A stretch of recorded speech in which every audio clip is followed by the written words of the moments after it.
Audi A5 ruído na suspensão. Eu quero demonstrar algumas particularidades aqui. É uma suspensão de multibraços, né?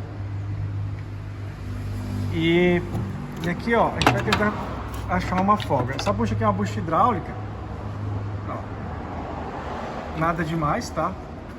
Tá dentro das características de folga tolerável. Porém, nós já removemos o outro lado e vamos demonstrar aqui, ó. Um dos maiores responsáveis de ruído é essa bucha aqui, ó, que na verdade é um coxinho hidráulico. Observe que ele já tem ruptura, ó.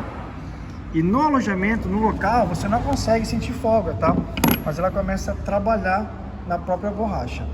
Outro ponto também que nós avaliamos aqui são essas bieletas da barra estabilizadora, né? Ela, porém, não está com folga. Quando ela cria folga, essa bucha aqui, ela gira em falso no próprio alojamento. Não é a situação aqui, tá? A gente já observou, as bieletinhas estão legais, então nós vamos mantê-las. Porém, essa bucha hidráulica já está comprometida. É a principal item gerador de ruído, essa bucha, depois essa bieleta. Já aproveitamos, desmontamos os bracinhos superiores e achamos aqui também, ó, ruptura. Então vamos trocar as duas buchas e esse coxinho, essa bucha hidráulica inferior. Lembrando, tá? É possível peças originais de reposição, tá? Olha só aqui, tá? Fabricada pela FEB, que é o mesmo fabricante dos componentes originais Audi e BMW, olha só.